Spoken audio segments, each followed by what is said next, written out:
कभी सुकून में नहीं रहेगा, बेका बेकरार रहेगा। जिसके पीछे मरे जा रहे थे ना तुम, शुक्र है बच गया। तुम बच गए या फिर मुकद्दस? तुम्हारी जगह अगर कोई और लड़की होती अपने आप को कैद कर लेती, वो जो तैयार होकर निकली। लाजवाब मुझे।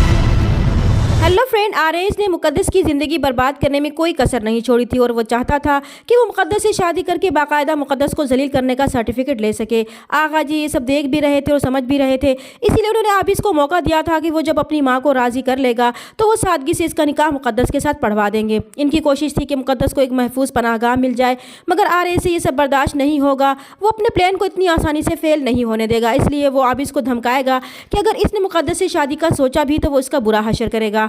जब आरएस अपने माँ बाप और आगा जी को ये बताएगा कि इनकी नवासी बाहर गुल खिलाती फिर रही है और ये बाहर घूमने नहीं बल्कि आबिस से मिलने गई थी। फिर जैसे ही ऐमन और मुकद्दस घर आएंगी तो आरएस के माँ बाप एक हंगामा खड़ा कर देंगे और मुकद्दस की खूब बेइज्जती करेंगे और ऐमन को भी आइंदा इसके करीब फटकने से मना कर देंगे। मगर ऐमन आगा जी को सब बता देगी कि आबिस को इसने मुकद्दस से मिलवाया था, इसमें मुकद्दस की कोई गलती नहीं है, बल्कि वो आबिस की गलतफहमी दूर करना चाहती थी, इसने ही आबिस को वहाँ बुलाया था। मगर ऐमन के वालिदैन इसे वहाँ से खींच कर ले जाएंगे कि मुकद्दस की वजह से इनकी बेटी पर भी असर हो रहा था। आगा जी को बहुत दुख होगा कि इन लोगों ने तो इन दोनों बहन भाइयों से बैर ही पाल लिया था। वो मुकद्दस और मास को तसल्ली देंगे कि वो जब तक जिंदा है इनका साया बने रहेंगे, वो फिक्र ना करें।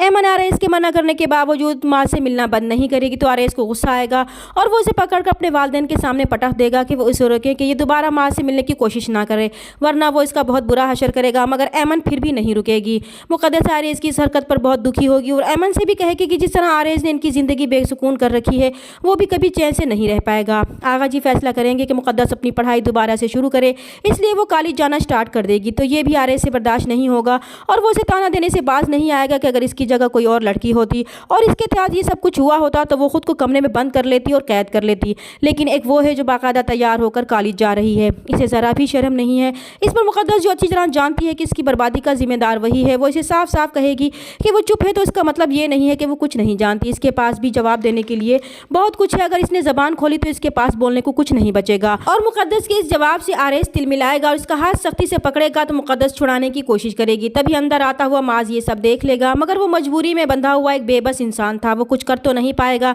मगर ये ज़रूर जान लेगा कि अब मुकद्दस का इस घर में रहना बिल्कुल भी ठीक नहीं। अगर वो किसी से कुछ कहेगा तो उल्टा मुकद्दस की ही बदनामी होगी, इसलिए वो ये फैसला करेगा कि वो मुकद्दस को लेकर यहाँ से कहीं और चला जाए। इधर आरएस की सख्ती ऐमन पर बढ़ती जाएगी कि वो माज से दूर रहे। तभी ऐमन इसे कहेगी कि वो इसे क्यों मना कर रहा है, वो खुद भी तो मुकद्दस के लिए मरा जा रहा था। तो आरएस इसे कहेगा कि वो इस वक्त पागल हो गया था, अच्छा हुआ इसकी जान छूट गई।